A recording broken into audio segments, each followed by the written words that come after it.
There is a place in the Southern Urals where the maps used to lie. For decades, if you unrolled a Soviet map of the Chelyabinsk region and looked for a certain city, you would not find it. There was a lake there, and forest, and the slow bend of a river. But the city that held more than 40,000 people did not exist on paper. It had no name that outsiders were allowed to speak. It carried only a postal code, Chelyabinsk 40, and later Chelyabinsk 65. The people who lived there had signed their lives away to a secret, and the secret had a temperature, and a smell, and a color that would one day rise into the sky and glow. On the evening of September 29, 1957, thousands of people across 3 provinces looked up and saw that color.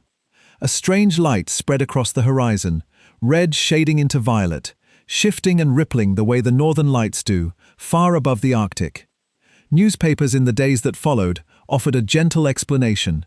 It was an aurora, they said, a rare and beautiful trick of the atmosphere, appearing unusually far to the south.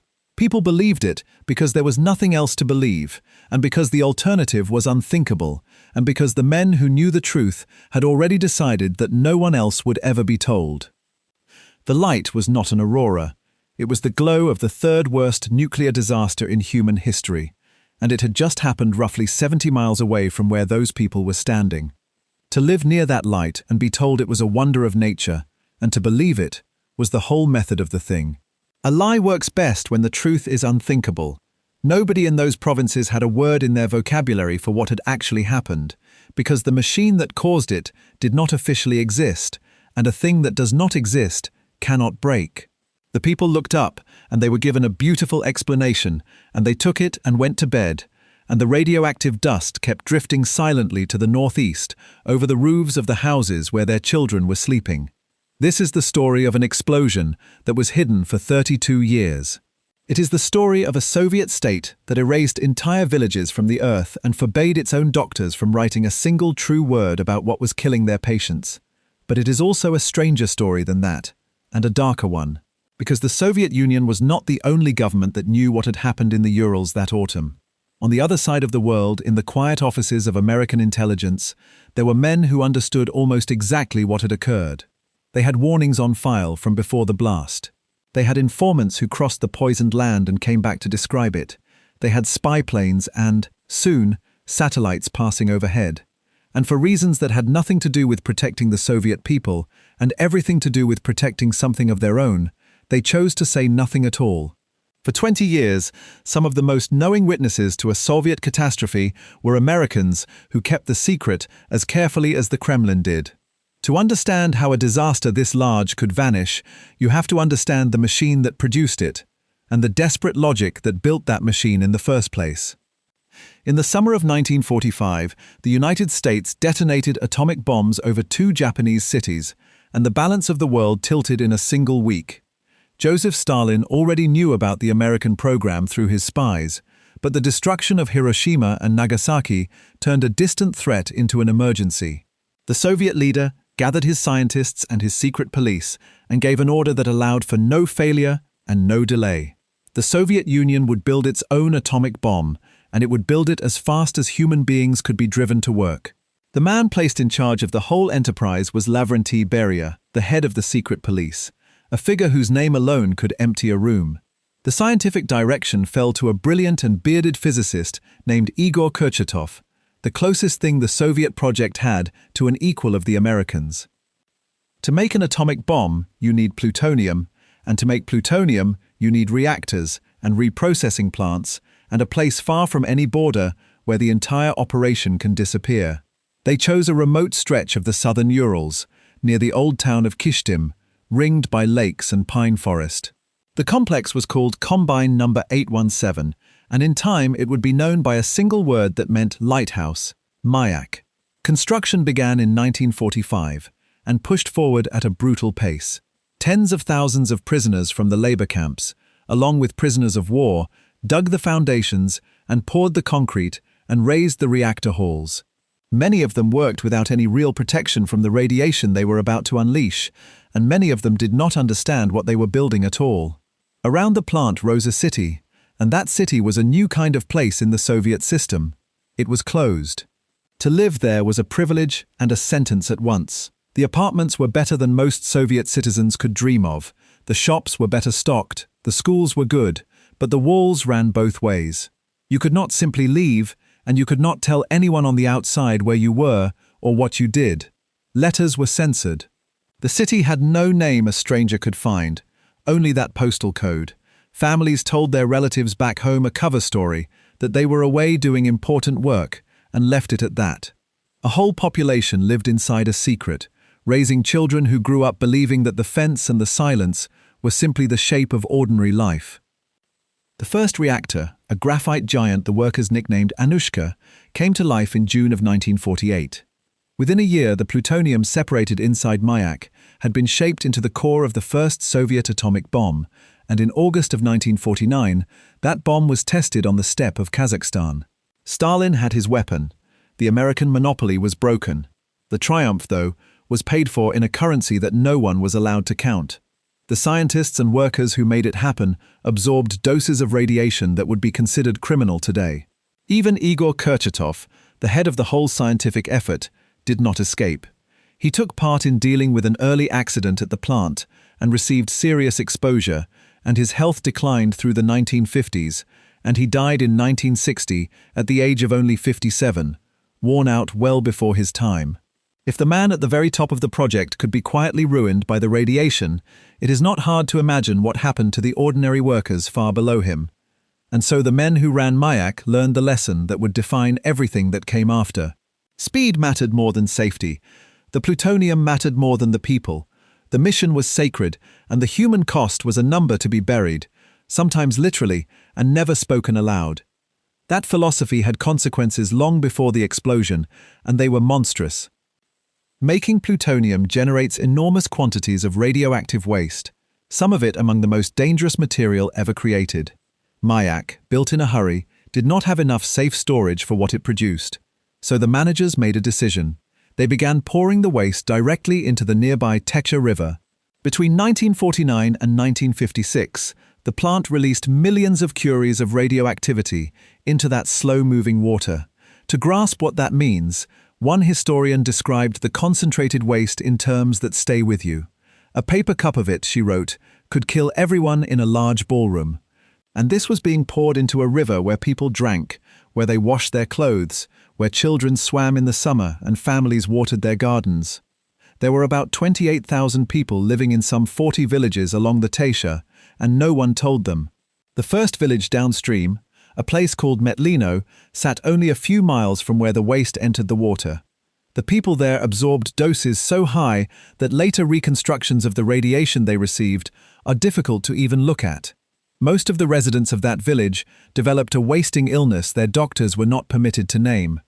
They called it, in their records, the special disease, because the word radiation was forbidden.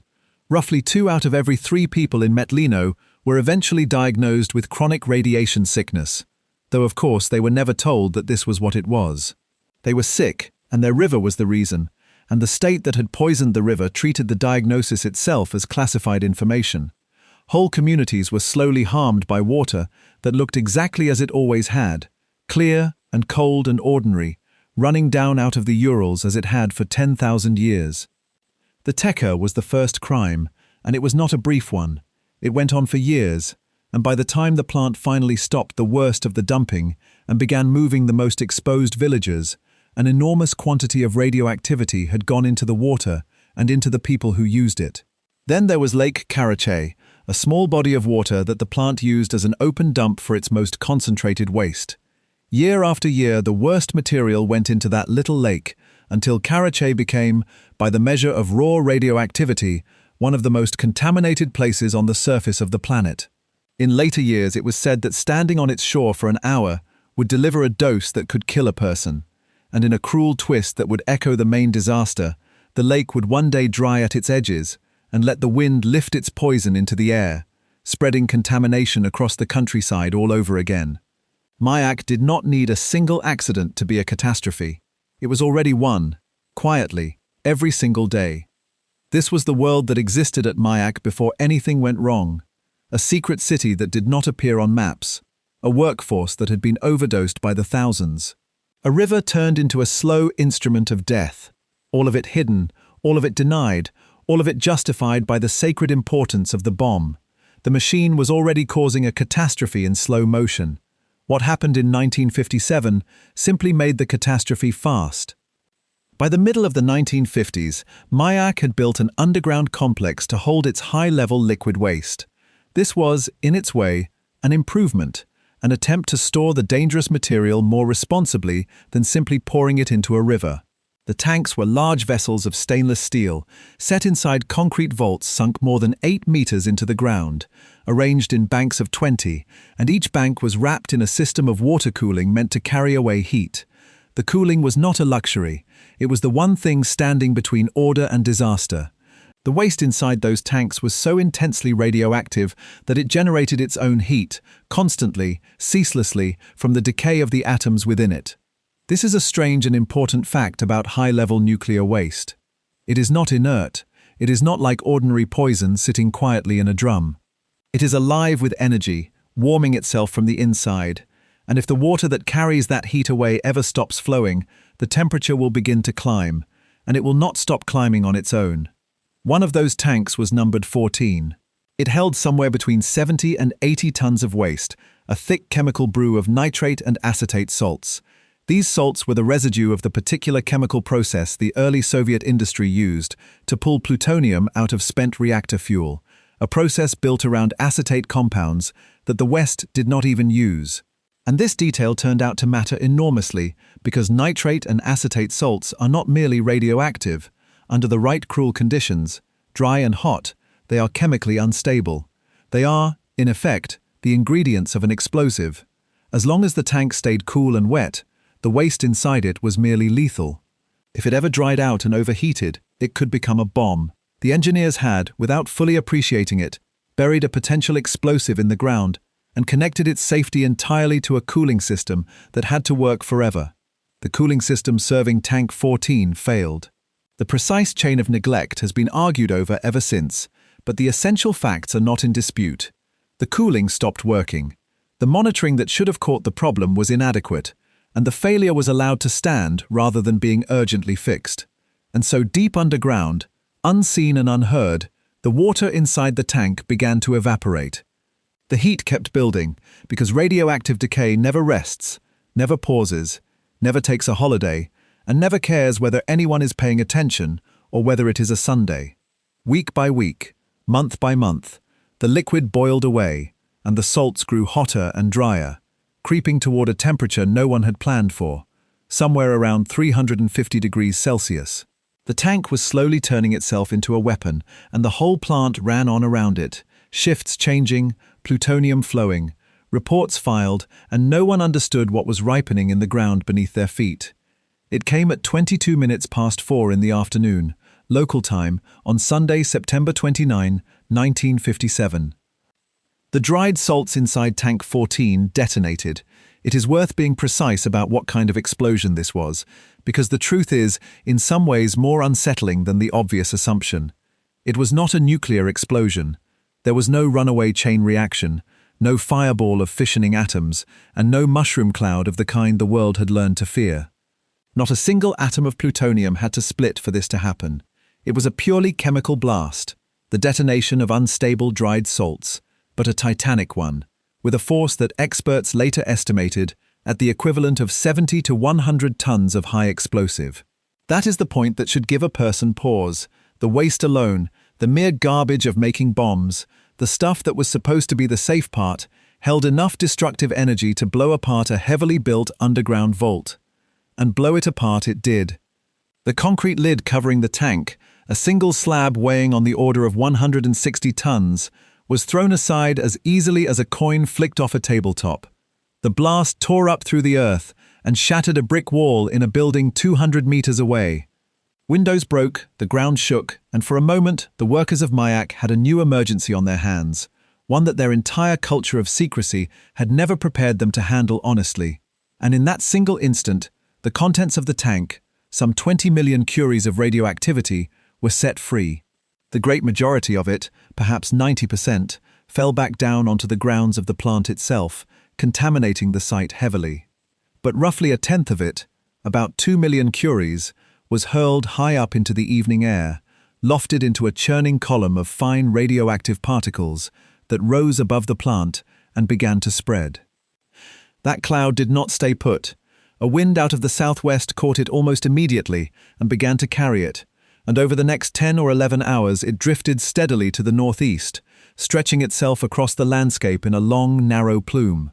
It crossed out of Chelyabinsk province and into the neighboring regions, reaching as far as 350 kilometers from the plant before it finally thinned out into nothing. Beneath its path, the invisible fallout settled down onto forests and fields and rooftops, onto ponds and pastures, and onto the roofs of villages full of people who had absolutely no idea that anything at all had happened. This long corridor of contamination came to be known as the East Ural Radioactive Trace, and it would remain a scar across the land for generations to come. The size of that scar depends on where you draw the line, on how much contamination you decide counts. The most intensely poisoned core, the zone that had to be sealed off completely, ran for many kilometers along the direction of the wind. Measured by a stricter standard of contamination, the trace covered many thousands of square kilometers. Measured more loosely, by the reach of the lightest detectable fallout, hot particles from the blast were scattered across an area of tens of thousands of square kilometers, a territory that was home to something on the order of 270,000 people. Not all of those people were in serious danger, and most would never be evacuated. But all of them were now living, unknowingly, on land touched by a disaster their government insisted had never occurred. And someone had to clean it up. In the months and years after the blast, large numbers of workers, soldiers, and ordinary people were brought in to deal with the contamination. The men and women history would later call liquidators, using the grim Soviet word for those who liquidate the consequences of a disaster. They scraped up contaminated topsoil and hauled it away. They tore down buildings and buried the rubble. They worked in a poisoned landscape, often without being told the true nature of what they were handling, absorbing doses of their own in the service of erasing the evidence.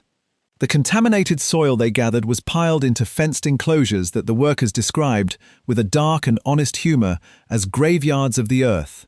The cleanup itself became another quiet source of human exposure, another line in a ledger that no one was permitted to publish. To understand why that scar lasted so long, you have to know what was in the cloud. The blast threw out a mixture of radioactive elements, and the proportions matter, because they explain both why the first months were so deadly and why the danger never fully went away. By far the largest share of the immediate activity came from isotopes that burn hot and fast and then fade.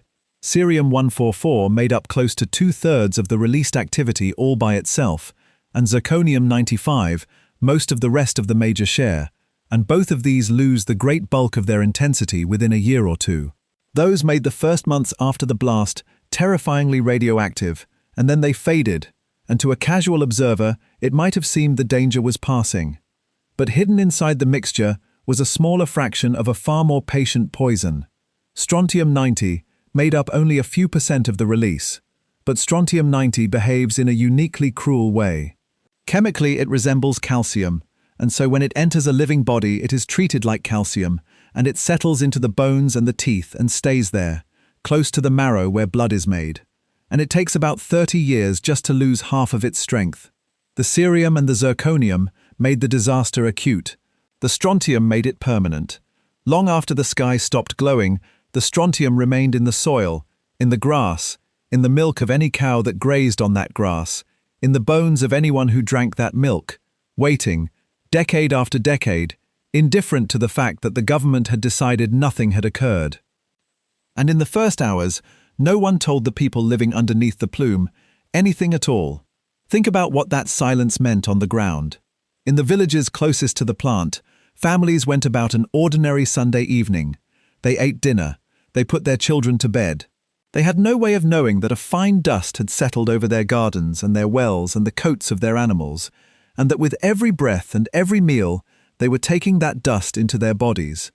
The decision about what to do with them was not being made by anyone they could see. It was being made by officials weighing the value of the secret against the lives of a few thousand villagers, and the secret was winning. An emergency plan to deal with the consequences was approved a few days after the blast. but the response was agonizingly slow, and it was slowest where the government judged that speed was least convenient. The three villages nearest the explosion, places called Berdianish, Satlikovo, and Galikayevo, holding around 1,100 people between them, were finally evacuated somewhere between 7 and 14 days after the disaster. Think about that gap. For a week or more, people who were standing in some of the most contaminated open land on Earth were left exactly where they were, absorbing radiation with every passing hour, while the machinery of the state slowly decided their fate. When the evacuation finally came, it was total and it was brutal. The villagers were stripped of their clothing and made to wash and given unfamiliar new clothes to wear, and then their old lives were destroyed in front of them. Their houses were pulled down. Their wells were filled in with earth. Their crops, standing ready in the autumn fields, were ploughed back under the soil, and their animals, the cows and the horses and the chickens that represented years of a family's labor and much of its accumulated wealth, were shot and buried in pits. Imagine standing at the edge of your own village and watching soldiers destroy everything you have ever built. Your home, your harvest, your livestock, and being told nothing about why, only that you must leave and must not speak of it. People walked away from their entire world with nothing but the clothes on their backs, forbidden even to explain their loss to relatives elsewhere, because the reason for it was a state secret, and to speak it was a crime. That was the fast evacuation, the merciful one, for the lucky few nearest the blast. For most of the people in the path of the trace, it was far slower and therefore far crueler, because every extra day on that ground meant more radiation taken into the body. A larger group, more than 2,000 people, was not moved for around 250 days after the explosion, most of a year spent living on contaminated land. And a still larger group, more than 8,000 people spread across a dozen settlements, waited somewhere between roughly 330 and 670 days before they were finally relocated. Read that number slowly. Some families lived on poisoned ground for the better part of 2 years, eating food grown in contaminated soil, drinking milk from contaminated cows, breathing contaminated dust, while the strontium settled quietly into their bones, and the machinery of the state took its unhurried time. In the end, around 22 settlements were emptied and more than 10,000 people were resettled, but the clean word resettled hides how uneven and how unjust the whole process was. In one bitter and well-remembered case, a Russian village was evacuated, while a nearby village of Tatars, an ethnic minority, was reportedly left in place on contaminated land. When the danger is invisible and the entire record is secret, it becomes very easy for a government to quietly decide that some lives are worth the trouble of moving and others are not. Beyond the villages that were emptied, ordinary life across the wider region went on under a quiet contamination that no one would name. Farmland was pulled out of use. In the first 2 years, a share of the region's food and animal feed was withdrawn and destroyed. In 1958 alone, tens of thousands of hectares of Chelyabinsk farmland were taken out of production. And through all of it, the same iron rule held: no public announcement, no admission, no name for the illness. Doctors who treated the exposed people were forbidden from writing the true cause of their suffering in their own medical records. The population closest to the accident produced dozens of confirmed cases of chronic radiation sickness, and among the exposed, the counts of certain blood cells fell measurably in the first couple of years, a clear medical signature of what had been done to them. But officially, on paper, in the only records the state would allow to exist, none of it was happening at all. The true long-term human cost of Kyshtym is, even now, genuinely hard to state with precision, and it is important to be honest about that, rather than to reach for a dramatic number. No one was killed in the blast itself. The deaths that Kyshtym caused were the slow kind, the cancers and illnesses that unfold across decades, and a radiation-induced cancer looks exactly like an ordinary one, which makes counting them a matter of careful statistics rather than simple observation. Figures have been offered over the years, some placing the eventual cancer deaths in the low hundreds, others, from more recent and careful study of the exposed populations, arriving at smaller numbers of deaths that can be firmly linked to the radiation. The honest answer is that the accounting is difficult, and the estimates vary. What is not in doubt is that real people, thousands of them, carried the burden of this disaster in their bodies for the rest of their lives, and that the secrecy which surrounded it made their suffering harder to measure, harder to treat, and for a very long time, impossible to even acknowledge. Here the Soviet state faced a problem. You can silence doctors and you can demolish villages, but you cannot easily explain why a vast stretch of countryside must suddenly be forbidden to human beings. Their solution was as cynical as it was clever. In the 1960s, the government declared the most contaminated part of the trace to be a nature reserve, the East Ural State Reserve. On paper, it was a sanctuary for wildlife and a site for peaceful ecological study. In reality, it was a fence around a poisoned zone, a way to keep people off land that would kill them while giving that exclusion a wholesome and scientific face. Nature reserves keep people out for the good of the animals. This one kept people out for a reason no sign was allowed to state, and so the disaster was sealed inside a triple layer of secrecy. The city that caused it did not exist on maps. The illness it caused could not be named, and the land it poisoned was disguised as a park. For a time, the concealment was very nearly perfect. The Soviet Union had done something almost impossible. It had made one of the largest nuclear accidents in history simply disappear.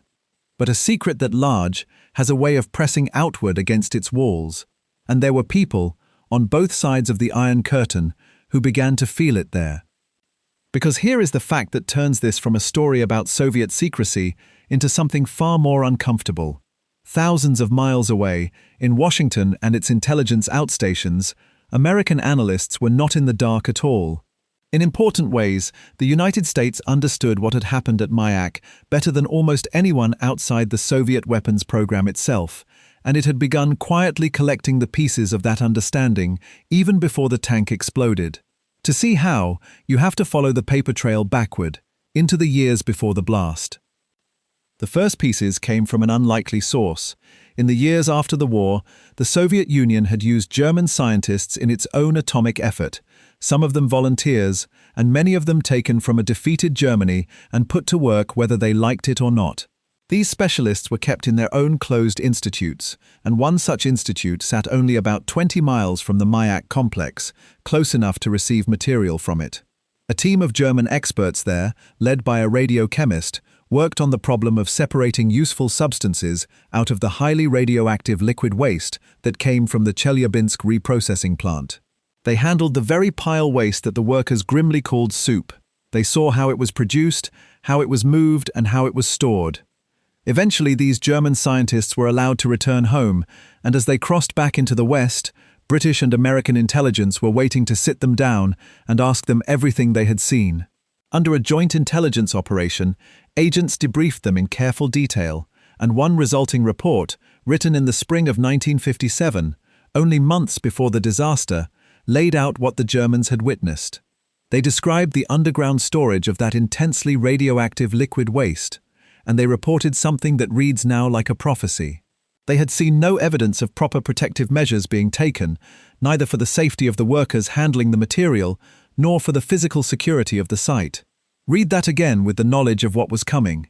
Months before Tank 14 dried out and detonated, an American intelligence report already contained the essential warning. The Soviets were storing lethally radioactive liquid waste in underground tanks, and they were doing it without the safety measures such material plainly demanded. No one predicted the specific accident, the failed cooling on one specific tank on one specific autumn afternoon. But the shape of the danger was documented, sitting in a file in Washington, while the tanks at Mayak were still cool, and the villagers of the Urals were still going about their ordinary lives. Then the blast happened, and reports of it began to reach the West through the ordinary human channels of a leaky world. Travelers talked, émigrés talked. By the spring of 1958, intelligence reports noted that Soviet citizens and visitors, speaking independently of one another but telling the same story, were saying that an accidental atomic explosion in the Urals had become widely known across the country. The rumors were garbled, as rumors are. Some placed the event in the wrong year, some exaggerated it into a deliberate bomb test, and the raw reports mixed real information with wild speculation. But the core kept surfacing, again and again, from people who had no way of coordinating their accounts. Something had exploded in Chelyabinsk province, and it had spread radiation, and the Soviet people themselves half knew it even as their government denied it. Other reports were more vivid and more specific. American files came to include accounts of food stores being closed and produce destroyed near Chelyabinsk, of villages that had been burned to the ground, of hospital patients whose skin was sloughing away in the unmistakable manner of severe radiation exposure. These were the details a person does not invent, the small, grim specifics that tend to mark true testimony. And then there was the account of those who had actually driven through the poisoned land. A Soviet scientist named Lev Tumerman later described making a drive in 1960 along the highway between Sverdlovsk and Chelyabinsk and passing through a long stretch of country that had simply been emptied of all life. There were no villages standing, no farms being worked, no people to be seen anywhere, only signs posted along the road warning every driver not to stop and to keep moving through at the highest possible speed. An American informant who traveled the same region around 1961 described the very same eerie thing, a strange, uninhabited and unfarmed zone where the roadside signs ordered you not to halt for the next 20 or 30 kilometers because of radiation. A dead corridor had been cut across the inhabited map, and the only acknowledgement of it was a command to hurry through and not linger. There is even a trace, in the later record, of the discomfort this secret caused inside the intelligence world itself. Around the time the story was finally breaking into public view in the 1970s, the director of Central Intelligence himself put a note on paper. He acknowledged that stories about the Kyshtym nuclear accident were circulating, that some of those stories were quite erroneous, and he mused about whether the agency ought to release an unclassified version of what it knew in order to correct them. Even then, the instinct was to manage the story rather than simply to tell the truth of it. The agency's concern, in that moment, was less that the public had been kept in the dark for 20 years, and more that the version now leaking out might be inaccurate. The United States had another way of looking too, one that flew far above the reach of any warning sign on any road. Mayak and the wider Chelyabinsk industrial complex were among the most important targets in the entire Soviet Union for American aerial reconnaissance, because this was where Soviet plutonium was made. When the pilot, Francis Gary Powers, took off on his famous and fateful mission on the 1st of May 1960, in the high-flying spy plane known as the U-2, his planned route deep across the Soviet Union was set to carry him over the Chelyabinsk nuclear site, among other targets, before it ended in disaster. His aircraft was shot down by a Soviet missile near Sverdlovsk. He was captured alive, and the resulting scandal tore up the diplomacy of the moment. But the mission itself is a reminder that the American appetite for looking at this exact stretch of the Urals was intense and constant. After the U-2 program became too dangerous to fly over Soviet territory, the cameras did not stop looking. They simply moved higher, out of reach of any missile, into orbit. From the early 1960s onward, American reconnaissance satellites in the Corona program and the more advanced systems that followed it photographed the Mayak site from space, again and again, building a long visual record of the plant and the land around it. Decades later, when those images were finally declassified, researchers were able to go back through them and pick out, in the grainy black and white frames, the physical marks left on the landscape by the disaster and its aftermath. The evidence had been captured from orbit, filed away in secret archives, and it sat there for years while the public was told nothing. So consider what American intelligence actually held, all of it together, in the years after the blast. It had a pre-disaster warning from the German scientists about exactly the kind of unsafe underground storage that failed. It had a steady stream of human reports describing an explosion, radiation sickness, destroyed food, and burned villages. It had eyewitness accounts of a dead zone marked by radiation warnings along the highway. And it had spy plane routes and satellite photographs of the site itself. Any one of these might have been dismissed in isolation. Together, they formed a picture. By the early 1960s, the men who read this material had assembled a reasonably clear understanding of what had happened in the Urals in the autumn of 1957. They knew. And they told the public nothing at all. The question is why, and the answer that emerged years later is perhaps the most unsettling part of the entire story. It was not, on the available evidence, about protecting the Soviet secret for the Soviets' sake. It was about protecting something at home. In those same years, the United States was working hard to build public enthusiasm for a new and promising industry, civilian nuclear power, and the peaceful atom that would supposedly light American cities cheaply and safely for generations to come. The government and the industry were selling the public a vision of clean, limitless, trustworthy nuclear energy. A vivid and horrifying account of a Soviet nuclear installation exploding on its own, without any bomb, and poisoning an entire region, spread across tens of thousands of square kilometers, and driving thousands of families from their homes, was precisely the kind of story that could frighten Americans away from nuclear power before the industry had even found its feet. And there was a second, sharper reason to keep quiet, one that struck very close to home.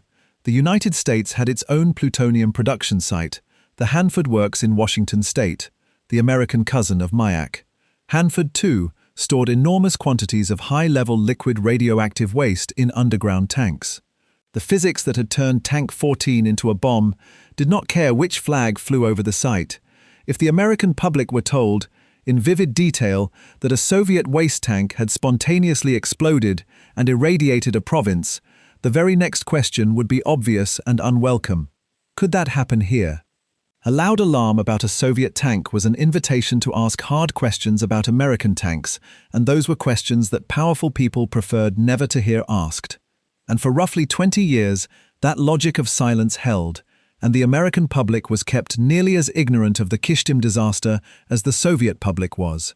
Two rival superpowers, locked in a struggle that touched almost every corner of the Earth, that competed in weapons and space and sport and spycraft, found themselves in a strange and unspoken agreement about this one thing.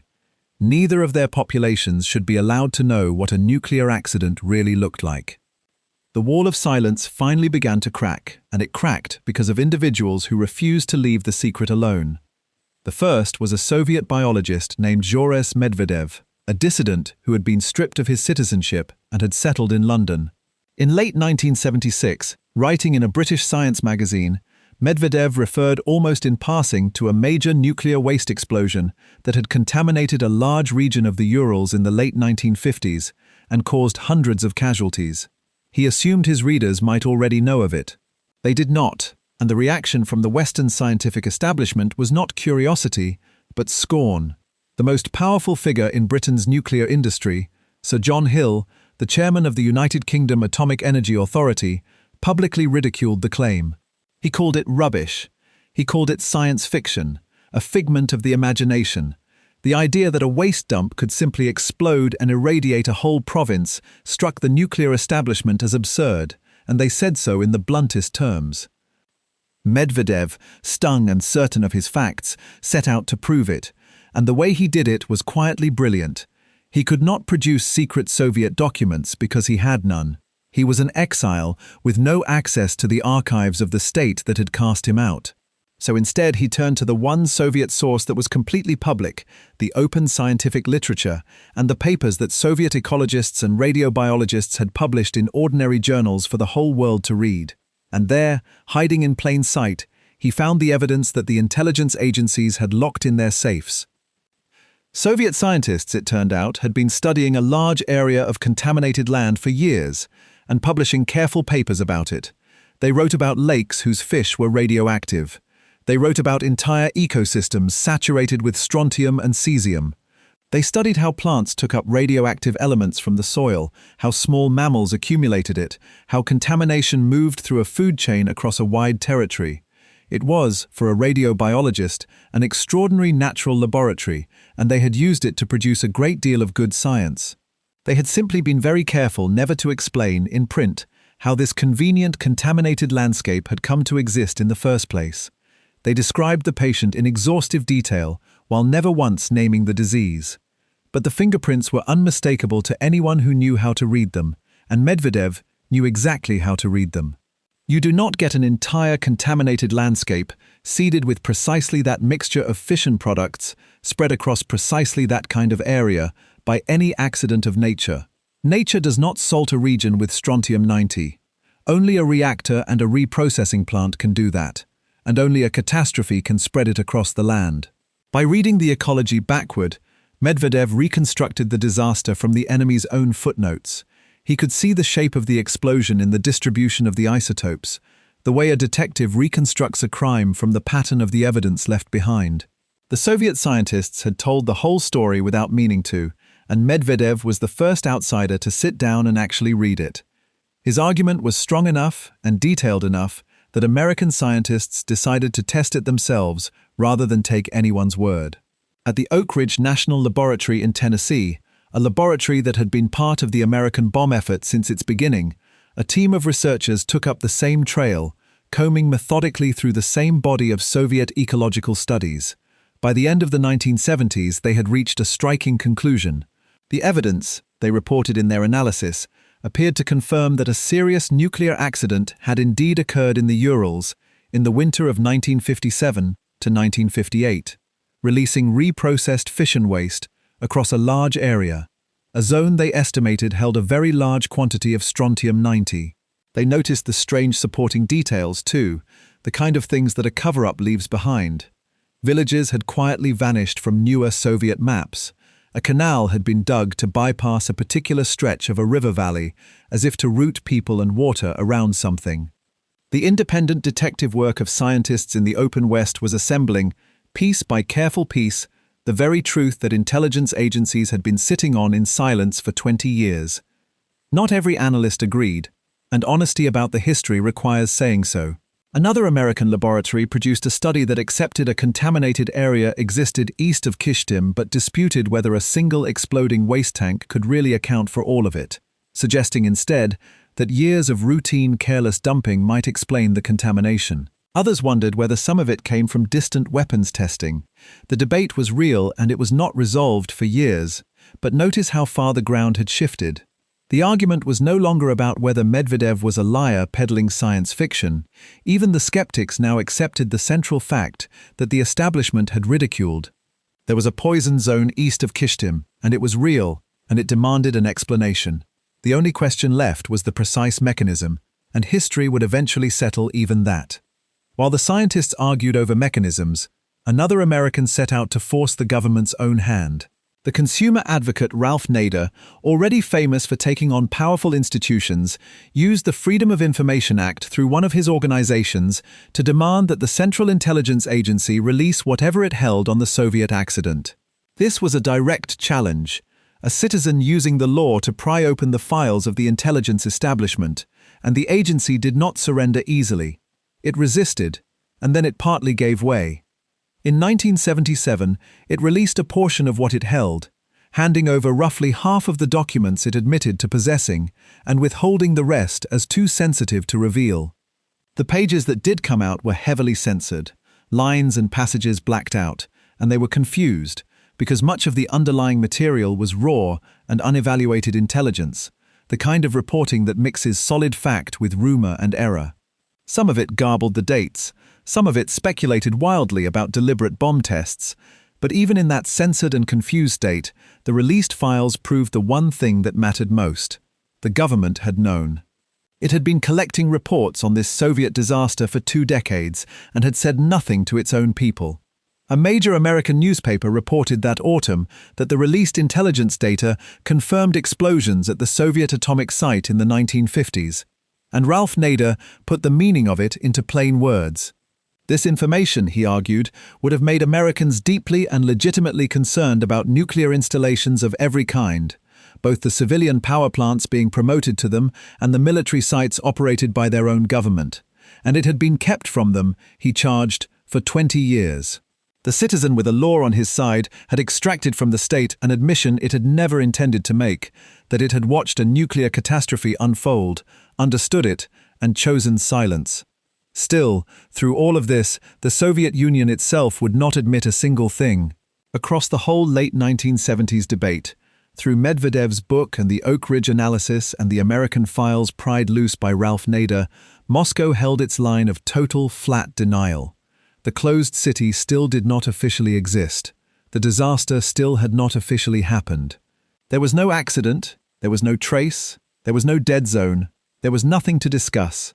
The Western reconstruction could assemble the truth from the outside, but only the Soviet state held the archives that could confirm it, and that state had no intention of opening them. It would take a change in the very nature of the Soviet system itself to finally break the silence from within. That change came in the second half of the 1980s, under the reformer Mikhail Gorbachev and his policy of openness, the policy he called glasnost. And it was violently accelerated by a new catastrophe that the entire world was forced to watch in real time. In 1986, a reactor at the Chernobyl plant in Ukraine exploded, and this time, concealment was simply not possible. The radiation did not respect the borders of the Soviet Union. It drifted across Europe and set off detectors at a nuclear plant in Sweden, and it was foreign scientists, not Soviet ones, who first announced to the world that something terrible had happened inside the USA. The old Soviet reflex of denial collapsed within days, under the sheer weight of physical evidence that could not be blacked out or filed away. And in the painful national reckoning that followed Chernobyl, the habit of burying nuclear disasters became impossible to sustain any longer. 3 years later, in 1989, the Soviet government finally did what it had refused to do for more than 3 decades. It publicly acknowledged that a major explosion at a nuclear weapons facility in the Urals had taken place back in 1957, the dead zone that Soviet ecologists had studied without naming, that Medvedev had reconstructed from footnotes, that the CIA had photographed from orbit and described in its secret files, at last had an official history. The secret, after 32 years, was a secret no longer. And once that first admission was made, the truth came out in a rush. As the Soviet Union opened its archives and then dissolved entirely, the full scale of what had been hidden finally became clear. The world learned the details of Tank 14 and its failed cooling. It learned the true reach of the East Ural Radioactive Trace, and the story of the river that had been poisoned for years before the blast, and the little lake that had become the most radioactive place on Earth. It learned about the demolished villages and the slaughtered herds and the special disease that doctors had been forbidden to name. What had lived for decades as rumor and clever reconstruction hardened at last into documented history. The place where the tanks failed even gave the disaster its name, in a final irony fitting for a secret this deep. Because the true city, Chelyabinsk 40, appeared on no map, Western observers reaching for something to call the event simply chose the nearest town that did appear, Kyshtym. And so the worst civilian nuclear disaster before Chernobyl is known to history by the name of a place where it did not actually happen, named after a signpost because the real location had been erased. When the full accounting was finally done, the Kyshtym disaster took its place near the very top of a grim and exclusive list. There is an international scale used to rank nuclear and radiological accidents by their severity, a scale that runs from 1 at the bottom to 7 at the top, with each step representing roughly a 10-fold increase in seriousness. On that scale, the Kyshtym disaster is rated a 6. Only 2 events in the whole history of the nuclear age have ever been rated higher, and both of them sit at the maximum of 7. One is Chernobyl in 1986. The other is Fukushima in Japan in 2011. That is the entire company Kyshtym keeps. It is the 3rd worst nuclear disaster the world has ever known, surpassed only by the 2 most infamous nuclear accidents in human history, names that almost everyone recognizes. And yet, unlike those 2, the name Kyshtym means almost nothing to most people. This is perhaps the strangest measure of how well the secret was kept. A disaster of the 3rd rank, an event that belongs in the same sentence as Chernobyl and Fukushima, spent more than half of its existence as a thing that officially had not happened, unknown to the very public that a nearly identical accident could one day threaten. The concealment did not merely hide the event in its own time, it reached forward through the decades and stole the disaster's place in the world's memory, so that even today, when the secret has been fully broken, the catastrophe remains a footnote where it should be a landmark. There is one more coincidence in the timing of it all that captures the strangeness of that autumn. The tank exploded on September 29, 1957. Just 5 days later, on October 4th, the Soviet Union launched Sputnik, the first artificial satellite, and the world gasped in wonder and fear at Soviet technological triumph. And then, 6 days after that, on the 10th of October, a reactor at the Windscale plant in Britain caught fire, giving the West its own first major nuclear accident. In the span of 12 days, the same small window of history held a hidden Soviet catastrophe, a soaring Soviet triumph, and a Western disaster of its own. The whole contradictory character of the nuclear age was compressed into less than 2 weeks. Humanity had learned to touch the stars and to poison the earth with the same set of hands, and it had learned, just as quickly, how to keep quiet about the half it did not wish to see. That, in the end, is what the Kyshtym story is really about.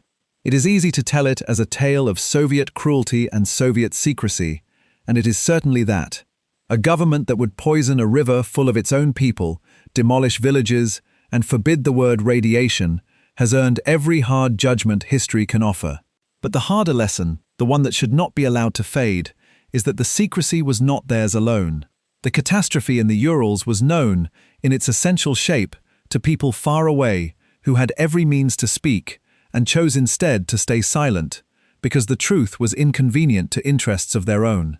A Soviet villager evacuated after 2 years on poisoned ground, and an American family living downwind of an untested industry had more in common than either could have guessed.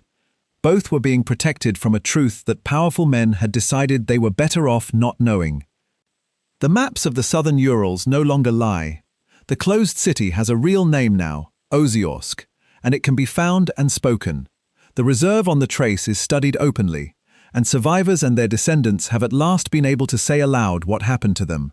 But the land itself keeps its own long memory, in the strontium still resting in the soil, decaying with the patience of decades, indifferent to secrets and admissions alike. It was there when the sky glowed on that September evening, and the newspapers spoke of a beautiful aurora. It will be there, quietly counting down, long after everyone who chose silence, on either side of the world, has been forgotten.